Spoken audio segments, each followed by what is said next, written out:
आं दाख्लैबो मोनसे उदाहरन लाबोदोंमोन आं दा बेखौनो गोसोखांफिननो सानबाय so like for example आङो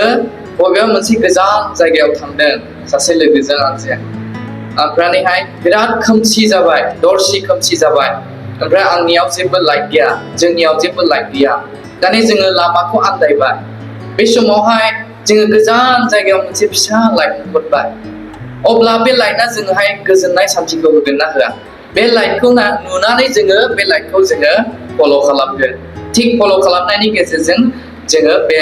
जोंनि मोननो गोनां लकेसनखौहाय जोङो मोनफिननो हागोन थिक बेबादिनो लाइटआ जोङोहाय मा होयो गोजोननायखौ होयो रंजानायखौ होयो जोंनि जिबनाव सान्थिखौ लाबोयो दिनै जोङो नायगोन जाहैबाय what is the real light सैथो नंगुबै सोराङा बबेया नै बेखौहाय जोङो नायनो थांगासिनो दङ बेनिखायनो दिनै जोंनि थीम जे टपिक टाइटेला जाहैबाय walking in the light of God इसोरनि स्राङाव थाबायनाय नि सायावहाय जोङो सोलोंगोन इसोरनि स्राङाव जोङो थाबायोब्ला जोंनि जिबनाव माबायदि गोजोननाय जोंनि न'खराव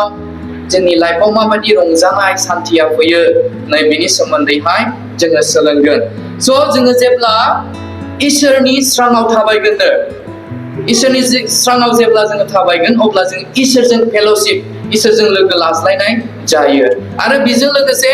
इसोरनि बिसावा जिसु ख्रिस्ट'जों लोगो लाज्लायनाय जायो आरो बे स्राङाव थाबायनायानो बे पृथिबियावहाय संसाराव थानाय बिदा फंबायजोंबो लोगो लाज्लायनायावहाय जोंनोहाय सहाय आरो हेफाजाबखौहाय होयो that means जों जेब्ला इसोरजों सोमोन्दो थागोन बिनि स्राङाव थाबायगोन मोजां आखल आखु साननाय हनाय मावनाय दांनायजों अब्ला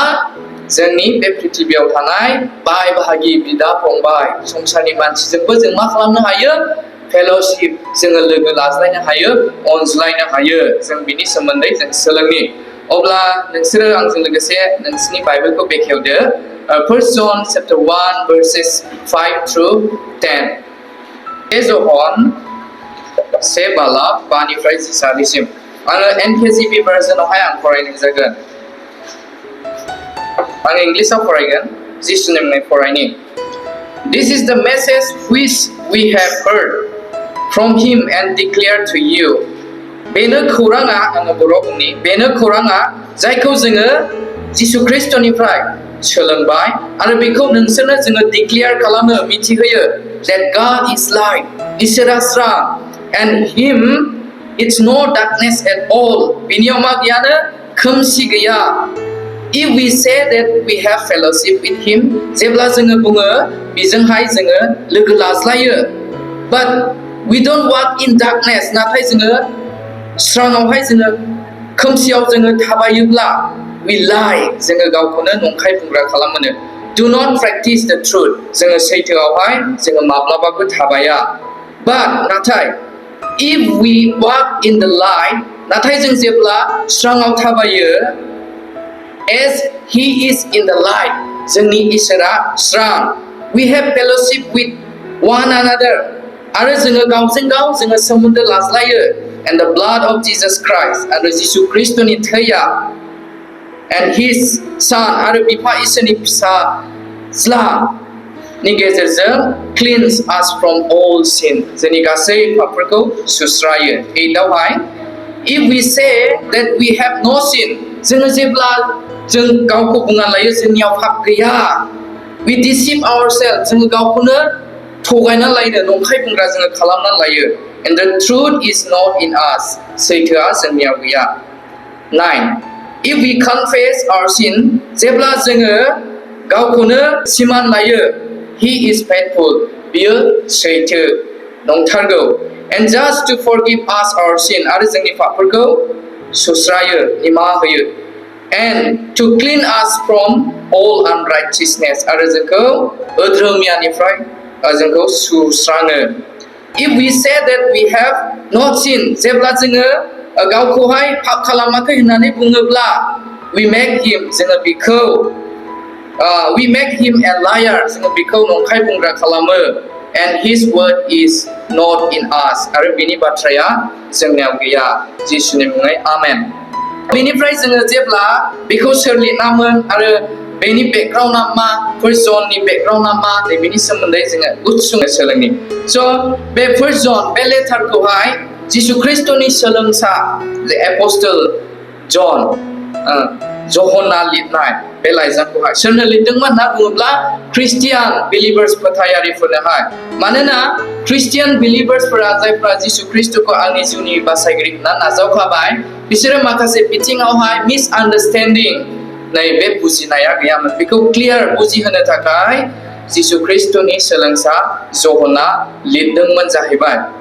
मानो लिरदोंमोन जाहाथे नंगौखौ बुजिनो हायो आरो बांसिनैहाय इमफासाइज खालामना लिरदोंमोन बिथाङा जोङो जोंनि बिफा इसोरखौहाय जोङो खुलुमोब्ला सिबियोब्ला बिनि थिननाय बायदि जोङो थाबायोब्ला बेजों बाहागो फेल'शिप खालामोब्ला जोंनि जिसु ख्रिस्ट' प्लास बेजों लोगोसे बे पृथिबियावबो सुबुं माहारिजों बिदा फंबायजोंहाय फेल'शिप लोगो लाज्लायनो हायो आरो जोंनि जिबनाव जोंनि न'खराव जोंनि पार्सनेल लाइफआवहाय माबादि रंजानाय फैयो नै बेखौ मिथिहोनो थाखाय एपस्टल जना दिनैहाय बे लाइजामखौहाय लिरदोंमोन ख्रिस्टियान बिलिभार्सफोरनोहाय दा बे लाइजामा दिनै बै समनि थाखायल' नङा बियो जोंनि थाखायबो दिनैहाय लिरजादों बेनिखायनो it is very very valuable for every one of us जोंनि थाखाय बिराद बियो भेलु गोनां स' बेनिखायनो जों फै अनज्लायग्राफोर फार्स्ट पइन्टआवहाय जों नायगोन मोननै पइन्ट जों नायनि फार्स्ट पइन्टआ जाहैबाय गड इज लाइट जोंनि इसोरा बोलोग्रा इसोरा स्रां जों बयबो मिथिगौ इसोरा जोंनि स्रां होननानैहाय स' जोङो verse 5 जों already जोङो फरायनानैहाय जों मोनबाय this is the message which we have heard बेनो खौराङा जायखौ जोङो खोनाबाय जिसु ख्रिस्ट'निफ्राय खोनाबायनो एपस्टल जना and we declare to you आरो जोङो नोंसोरनो मिथिहोयो that God is light इसोरा स्रां and in him it's no darkness at all आरो बिनियावहाय खोमसिया गैबावलिया बिनियाव खोमसिया गैलिया स' बेयावहाय जिसु ख्रिस्ट'नि सोलोंसा जहना जायहा बे लाइजामखौ लिरदों बियो गावनि मेगनजोंनो बियो जिसु ख्रिस्ट'खौ नुदों आइ उइटनेस दं बिहा गावनि आखाइजों जिसुखौ टाच दैनो मोनदों ओरैबायदि प्रेक्टिकेल एक्सपिरियेन्स एपस्टल जहननियावहाय दङमोन बेनिखायनो he doesn't have any doubt जिसु ख्रिस्ट'नि बे पृथिबियाव फैनानै जोनोम जाफैनाय बिनि थैनाय फबजानाय सिखांफिननाय गासैखौबो बियो एक्सपिरियेन्स मोननो हादों बेनिखायनो एपस्टल जना गावल' सोलोंनानै बियो थानो लुबैयाखै बियो गुबुननोबो फोरमायनो थाखाय बेनिखायनो बुंदों we declare to you जोङो नोंसोरनो मिथिहोयो गुबुननोबो एपस्टल जना फोरोंनो गोसो जादों गावल' सिक्रेट बे सोलोंखोमानानै थानो सानाखै गुबुननोबो बियो फोरमायनो गोसो जादों जों जेब्ला प्रिभियास भार्सेसआव जों फरायो अब्ला जों मोननो हागोन भार्सेस 1 and 2 आवहाय नोंसोरो सम मोनला फरायदो दे बेवहाय जों मोननो हागोन माबायदि बि इन्थुजियाजम होदों गुबुनखौहाय फोरोंनो गोसो जानाय ओरैबायदि हांखुर क्रेजि गावल' सोलोंनो बियो गोसो जायाखै गुबुननोबो फोरोंनो गोसो जादों जों जेब्ला बे बिफा इसोरजों सोमोन्दो लाखिगोन फेल'शिप थागोन अब्ला जोङो जिसु ख्रिस्ट' आरो बे पृथिबियाव थानाय बिदा फंबायजों जोङो फेल'शिप खालामनाय जायो होननानै बेवहाय जोंखौ फोरोंदों आरो बे फेल'शिपनि गेजेरजों जोङो गोजोननाय सान्थि रंजानायखौ जोंनि जिबनावहाय जोङो मोननो हायो दानिया कुइसना जोंनि जिबनावहाय फैयो what is the real light means what is the light really means दानिया लाइट होननानै बुङोब्ला जों मा बुजियो बियो जोंनि माइन्डआवहाय कुइसन फैयो ने कुइसन सिखाङो स' जोङो जेबो कनफिउज जानो नाङा बियो जोबोद क्लियार जोंनि बाइबेला जोंखौ फोरोंदों God is light इसोरा स्रां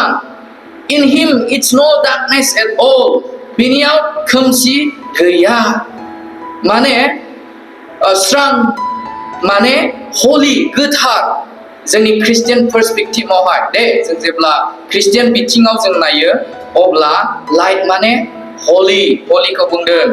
जायहा बेबायदिनो वाइट पिउरिटि गुफुर एकदम गोथारथि जेबो दाग गैया जेबो बेबायदिनो दागो गैया स्रां नै बेखौहाय जोङो बुजिनो हायो नाथाय जों जेब्ला सेकुलार पर्सपेक्टिभाव नायो संसारनि बिथिङाव जों नायो लाइटनि बागै बिसोर गुबुन गुबुन फोरमायनो हागौ but when we come to the Christian perspective जेब्ला जोङो जोंनि इसोर सिबियारि जोंनि ख्रिस्ट'नि बिथिङाव जोङो फैयो अब्ला लाइट माने सोरां जेबो दागो गैयै पिउरिटि वाइट नै बेखौहाय जोङो बुजियो जायखौ जोङो बाइबेलनिफ्राय जोङो सोलोंनो हाबाय जोंनि बोलोग्रा इसोरा स्रां जेब्ला जोङो माथाइनि 5 बालामाव जों जेब्ला नायो 5 बालामनि 14 सिरियावहाय नोंसोरो संसारनि स्रां होनना बुंदों दा जिसु ख्रिस्ट'आनो स' जोङो बिफा इसोरनि जोङो फिसाज्लाफोर जोङो जिसु ख्रिस्ट'नि फलोवार्सफोर जानानै दिनै जोंखौबो बुंदों नोंसोरो संसारनि स्रां स' बेनिफ्राय जोङो मिथिनो हाबाय जोंनि बोलोग्रा इसोरा स्रां बिनियाव जेबो खोमसि गैया बियो गावनो स्रांखा बिनियाव जेबो सायखं गैया ना बुङि जों दे जिसु ख्रिस्ट'आ गावनो स्रां आइडिया बिफा इसोरा सरि जोंनि बिफा इसोरा बियो गावनो स्रां बिनियावहाय सायखं गैया बियो गावनो स्रांखा नालाय बिनियाव सायखं शेडो गैया स' जोंनि बोलोग्रा इसोरा बियो स्रां आरो फारसेथिंजाय on the other side what is the darkness खोमसि होनना बुङोब्ला जों मा बुजियो दाने फारसेथिंजाय जोङो स्रांखौ नायबाय दानिया फारसेथिंजाय जोङो खोमसिखौबो जोङो नायनि दे खोमसि होनना बुङोब्ला जों मा बुजियो स' खोमसि होनना बुङोब्ला जों बेखौ बुंनायसै हपलेस जेबो थांखि जेबो आसा गैयै जेब्ला जोङो खोमसियाव थाबायगोन जोङो स्टाम्बलिं जोङो जागोन बबेयावबा जोङो थाबथागोन जोंनि मोनहैनो गोनां गल थांखिखौ जोङो मोनहैनाय नङा जेब्ला जोङो खोमसि डार्कनेसआवहाय जोङो थाबायगोन जेब्ला जोङो खोमसियाव थाबायगोन जानो हागौ नोंथाङा लामायाव हान्थिगासिनो दं गारिजों बा बाइकफोरजोंहाय बबेयावबा ब्रान्चेसफ्रा बिफांनि दालाइफ्रा बायथेनानै थायोब्ला नोङो बेवहाय हें खालामहैनो गोनां जागोन फासि नोङो नांहैगोन गोग्लैहैगोन सौथुहैगोन एक्सिडेन्ट जाहैगोन माने खोमसिया जोंखौहाय एक्सिडेन्ट माबा मोनसे खैफोद बेबादियावहाय जोंखौहाय दैदेनलाङो हपलेस थांखि गैयै बेबादिनो आसा गैयै जायगायावहाय जोंखौहाय दैदेनलाङो बेनिखायनो जोंनि बिफा इसोरा स्रां जोङो बिनि बिसाफोर जानायखाय जोङो स्राङावहाय जोङो थाबायनो नांगोन बेनिखायनो जों जेब्ला verse 6 आव नायो बेवहाय जोंखौ बुंदों if we say that we have fellowship with him जोङो जेब्ला गावखौ बुङो जोङो बिफा इसोरजों सोमोन्दो लाखिदों फेल'शिप खालामदों नाथाय जों जेब्ला if we walk in the darkness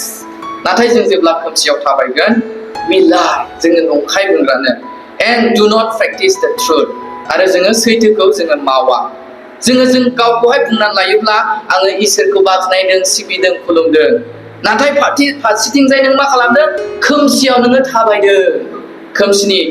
खामानि मावनाय दांनाय आखल आखु साल सलनजों गाज्रि खामानिजों जुदि जोङो थाबायोब्ला जोङो गावखौनो मा खालामनानै लाग्रानो नंखाय बुंनानै लाग्रा आरो जोङो सैथोखौ जोङो माब्लाबाबो प्रेक्टिकेल जोङो प्रेक्टिस जोङो खालामा स' अनज्लायग्रा लोगोफोर बेवहाय जों मा सोलोंनो हायो दिनै जोंनि कन्टेक्सखौ दानिया जोङो नायदो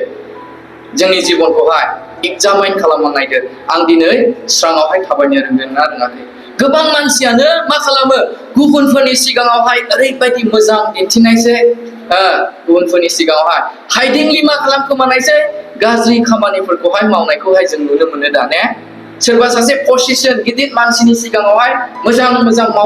मावनानै दिन्थिलायथिनायसै फारसेथिं गावनि उन्दैसिफोरनि सिगाङावहाय मा खालामनायसै गाज्रि बिहेभ खालामनायखौ जों नुनो मोनो गुबुनफोरनि सिगाङावल' मोजां जानो हागौ गोबां मानसिया जोंनि समाजाव जोंनि मण्डलियाव जोंनि गिर्जायावबो दङ एकदमबारे गुबुनफोरनि सिगाङाव मोजां मोजां दिन्थियो बाट हाइडिंलि जोङो मा खालामो जोङो सिक्रेटलि जोङो गाज्रि खामानि मावखोमानायखौहाय जोङो नुनो मोनो अब्ला बाइबेला जोंनि थाखाय क्लियार जोङो मानो गावखौनो डिसिभ गावखौनो थगायनानै लाग्रा जोङो जायो नाथाय जोङो दिनैहाय बेखौ नाङा दिनैहाय एपस्टल ज'ना जोंखौ बेखौ फोरोङाखै जोंखौ मय थाबायनो थिनदों लाइट इसोरनि लाइटआवहाय जोंखौ सोराङाव जोंखौ थाबायनो थिनदों जों जेब्ला बे इसोरनि स्राङावहाय थाबायगोन अब्ला जोंनि जिबनावहाय गोजोननाय रंजानाय सान्थिखौहाय जोङो मोननो हागोन अके जोङो कन्टिनिउ जों थांबाय थानि verse number 7 बेयाव बुंदों but if we walk in the light जोङो जेब्ला नाथाय जों जेब्ला लाइटआव थाबायो as he is the light बियो जोंनि बोलोग्रा इसोरा स्रांनो we have fellowship with one another आरो बेजों लोगोसे जोङो गावजों गाव जोङो सोमोन्दो लाखिज्लायो and the blood of Jesus Christ आरो जिसु ख्रिस्टनि थैजों and his son बिफा इसोरनि फिसाज्लानि गेजेरजों clean us from all sin जोंनि गासै पापफोरखौ मा खालामनो सुस्रायो what an amazing word ना wonderful सोमोनांथाव जोंनि थाखाय hope आसाखौहाय बेयाव होदों माब्रै बे आसाया मा जोङो जेब्ला गावखौहाय जोङो बेबादिनो इसोरनियावहाय जोङो थाबायगोन इसोरनि स्राङाव जोङो थाबायगोन अब्ला जोङो मानो इसोरजों फेल'शिप खालामनाय जायो बेजों सोमोन्दो लाखिनाय जायो प्लास जोंनि पापफोरा सुस्रा जायो सोरनि गेजेरजों जिसु ख्रिस्टनि गेजेरजों मानोना जिसु ख्रिस्टआ जोंनि पापनि थाखाय बे पृथिबियाव फैबाय बियो जोंनि थाखाय थैबाय फबजाबाय आरो गोथैफोरनिफ्राय बियो सिखांफिनबाय सोरगोआव गाखोलांबाय सानसे बियो जोंखौ लांनो फैफिनगोन स' बियो जोंनि गासै पापफोरखौहाय सुस्रायो जोंखौहाय पापनिफ्राय उदां खालामो आरो जोंनि जिबनावहाय गोजोननाय सान्थिखौ जोंनि जिबनावहाय लाबोयो दानिया जोङो सेकेन्ड नाम्बार पइन्टखौहाय जोङो नायनि सेकेन्ड नाम्बार पइन्टआ जाहैबाय do not claim to be without sin जोङो गावखौनो क्लेम खालामनो नाङा आंहा पाप गैया होननानै जोङो बुंनो नाङा verses 8 through 10 दाइननिफ्राय 10 सारिसिमावहाय if we say that we have no sin जोङो जेब्ला गावखौ बुंनानै लायो आंनियाव पाप गैया we deceive ourselves जोङो गावखौनो नंखाय बुंग्रा खालामनानै लायो जों गावखौनो मा खालामो थगायो and the truth is not in us बे समावहाय जोंनियावहाय सैथोआ थानाय नङानो बेनिखायनो बिनि सोलायैहाय गावखौ डिसिभ खालामनायनि सोलायैहाय जोङो मा खालामनांगौनो instead of that जोङो गावखौ कनफेस गावखौ जोङो सारेन्डार खालामनो गोनां जोंनि जिबनावहाय दङ जोङो इसोरनि सिगाङाव जोङो जोंनि जिबनखौ जोङो सारेन्डार जोङो खालामनानै लानि दिनै आं मा पाप मावखो दिनै आं मोजां लामाजों थाबायनो रोंदोंना रोङाखै गावखौहाय आङो पाप गैया होननायनि बुंस्लायस्लाय जोङो गावखौ जोङो इसोरनि सिगाङावहाय जोङो सारेन्डार जोङो खालामनो गोनां अब्ला जोङो इसोरनि स्राङावहाय जोङो थाबायनाय जागोन बेजों फेल'शिप लानाय जागोन आरो गुबुनजोंबो जोङो फेल'शिप लानाय जागोन verse 9 आवहाय बुंदों if we confess our sins जोङो जोंनि पापफोरखौ कनफेस खालामोब्ला सिमान लायोब्ला God is faithful जोंनि इसोरा बियो सैथो faithful and just to forgive us our sins आरो जोंनि पापफोरखौ बियो सुस्रायो and to clean us from all unrighteousness आरो जोंखौ गासै अधर्मनिफ्राय जोंखौहाय सुस्रायो दा बे समाव जों मिथिनो हाबाय जोंनि इसोरा ओरैबायदि अनसुला इसोर बे जोंखौ जेब्लायबो नेबाय थादों बेनियाव फैगौबा दिनै जोङो जोंनि गोसोखौ जोङो बेनो होनो रोंदोंना दिनै जोङो बिनि सिगाङाव जोङो सारेन्डार जानो रोंदोंना रोङाखै जोङो बिनि स्राङाव जोङो थाबायनो रोंदोंना रोङाखै दिनै गावखौनो दुगा खालामनानैहाय लादों नामा दिनै बेखौ रिजायनायनि गावखौहाय बेबायदिनो एग्जामाइन खालामनायनि सम दिनै इसोरनि रावा जोंखौ बुंदों जोङो गावखौनो सारेन्डार खालामनि गावखौनो बुंना नास्लायस्लाय आङो गोख्रों दुगा पाप गैया आंनियाव नाथाय जोङो जेब्लायबो जोङो गावखौ कनफेस सारेन्डार खालामनो गोनां जायखौ जोङो गोथांनि रावनिफ्राय जोङो मोननो हाबाय बेनिखायनो अनज्लायग्रा ख्रिस्ट' सिबियारि लोगो नोंथांमोन जोङो खोमसियाव थाबायालाबानो जोङो इसोरनि स्राङावहाय जोङो जेब्लायबो जोङो थाबायनो जोङो सोलोंनि आरो जोङो थाबायनो गोनां मानोना खोमसि जायखौ जोङो मोननो हाबाय खोमसियाव जों जेब्ला थाबायगोन खोमसिनि लामाजों जेब्ला थांगोन it is confusion जोङो मिथिया बबे समाव मा जाहैगोन जोंनि मोनहैनो गोनां डेस्टिनिखौहाय जों माब्लाबाबो खोमसियाव थाबायनानैहाय जोङो मोनहैनो हानाय नङा नोङो थांबाय थायोब्लाबो बबेबा लामा ससेयाव नों एक्सिडेन्ट जाहैगोन दा खोमसियाव थाबायनाया बेनो जाहैबाय संसारनि आखल आखुजों गावखौ दुगा खालामनायजों गावनि रोंनायखौ लानानै दुगा खालामनायजों थिफुदला खालामनायजों गुबुनखौ अननो रोङै आंसो आं गुबुननि थाखाय साननो रोङै मोजां लामाजों थाबायै बेनो जाहैबाय खोमसि डार्कनेसआव थाबायनाय नाथाय दिनै इसोरनि रावा जोंखौ थुलुंगा होदों इनकारेज खालामदों नैबे सेसननि गेजेरजोंहाय we have to walk in the light of God जोङो इसोरनि स्राङावहाय जोङो थाबायनांगौ जों जेब्ला इसोरनि स्राङाव थाबायगोन जोंनि बिफा इसोरजों जों मा खालामनाय जायो फेल'शिप प्लास बेजों लोगोसे सोरजों बे संसाराव थानाय बिदा फंबायजों लोगोसे अनज्लायनो हागोन लोगो लाज्लायनो जोङो हागोन जोंनि जिबनाव रंजानायखौ जोङो मोननो हागोन अब्ला जोङो मोननै पइन्ट जोङो सोलोंबाय फार्स्टआ मामोन God is light जोंनि इसोरा स्रां आरो सेकेन्डआवहाय do not claim to be without sin जोङो गावखौनो पाप गैया होननानैहाय जोङो माब्लाबाबो जोङो लानो हाया दा I want to remind आं नोंसोरनोहाय रिमाइन्ड खालामनो गोसो जायो walking in the light of God is the fellowship with the Father इसोरजों स्राङाव थाबायनाया बेजों सोमोन्दो लानायनो and the Son आरो बिनि फिसाज्ला जिसु ख्रिस्ट'जों and it lead us to fellowship with one another आरो बियो जोंखौ मायाव दैदेनलाङोनो बेजों सोमोन्दो लानाया बे पृथ्वीयाव थानाय बिदा फंबायजों सोमोन्दो लालायनाय अनज्लायनाय गोरोबज्लायनायावहाय जोंखौहाय दैदेनलाङो जेब्ला जोङो इसोरनि स्राङावहाय थाबायगोन बेनिखायनो अनज्लायग्रा लोगोफोर फै जों अब्ला दिनैहाय जोङो जोंनि स्रां जानि गुबुननोबो जोङो स्रां होनो जोङो सोलोंनि जिसु ख्रिस्टखौ जों जेब्लायबो केरि जोङो लाफानि जोंनि जिबनावहाय बियो सासे नंगुबै इसोर गिग्रा नंगुबै बियो जिसु ख्रिस्टनि चेला दिनै जों बेबादि बुंजानो नांगोन जोंनियाव लाइटखौ जोङो रिफ्लेक्ट खालामनो जोङो रोंनांगोन बे पृथ्वीयावहाय अब्ला बै संसारनि मानसिफ्रा जोंखौ नुनानै जोंनियाव आश्रय लानो फैगोन जोंनियाव सोलोंजानो फैगोन बिथाङासोलै नंगुबै ख्रिस्टियाना नै बेबादि जोङो बुंजानि गुबुनफोरजों जुदि नोङो बेबादि बुंजागोन सोरगोआव थानाय बिफा इसोराबो नोंखौ एप्रिशिएट खालामगोन रंजागोन गोजोननायखौ मोनगोन जोंनि जिबनावबो रंजानाय फैगोन जोंनि न'खरावबो रंजानाय फैगोन नोङो गुबुनखौबो इसोरनियावहाय लाबोनो हागोन थिग बेबादिनो जोङो जेब्ला बेबादि फेल'शिप खालामगोन रंजानाया फैगोन नाथाय जों जेब्ला बे पृथ्वीयाव नायो सुबुंफोरखौहाय दिनै बिसोरो स्रांखौ मिथिया बबेयाव स्राङा दङ बिसोरो खोमसिनि लामायावनो आन्दायगासिनो दङ दाने जों बेखौ नुनो मोनो बेबायदिनो आंसो आं बिसोर बुंदों गावबा गाव अपिनियन नोङो बुंब्लाबो नोंनि खोथाखौ लानाय नङा गुबुननियाव बिसोरो साबमिसन खालामनाय नङा आंनो गोरोंसिन बेबायदि खालामनो लाग्रा गोबां सुबुंफोर दङ नाथाय दिनै जोङो बिफा इसोरनि जोङो फिसाफोर जानानैहाय जोङो सोलोंबाय स्राङा इसोरनियावल'सो दङ दिनै बियो स्रांखाय दिनै जोंखौ मा जानो थिनदों जोंखौ मा फोरोंदों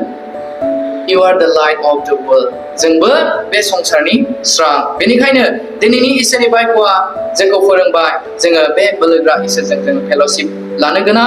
जेब्ला जोङो बे इसोरजों फेल'शिप लागोन अब्ला जिसु ख्रिस्ट जायहा जोंनि बासायगिरि जोंनो बासायनायखौ होनो हाग्रा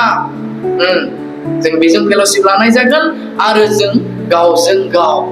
बिदा फंबाय दा नोंसोर बे DTS आवहाय फैदों ना डिसाइपलशिप ट्रेनिं स्कुल जेब्ला जों नोंसोरो इसोरजों गोथौ सोमोन्दो थागोन नोङो गुबुनखौ अननो रोंगोन ना रोङा रोंगोन दा ने गुबुननि थाखाय साननो रोंगोन गुबुना गैयाब्ला नैलै गावनि दंनायनिफ्रायनो एसेब्लाबो हरनो रोंगोन रंजानाया फैगोन नोंनि पार्सनेल इन्डिभिजुवेल नोंनि लाइफआव आरो बेजों लोगोसे गुबुनखौबो नों रंजाहोनो हागोन नोंनि न'खरावबो गोजोननाय सान्थिया फैगोन दा बेनिखायनो आं गोलाव बुंनो सानाखिसै इसोरा जोंखौ बे बाइबलनि गेजेरजों बोर होथों जिसुनि मुङै आमेन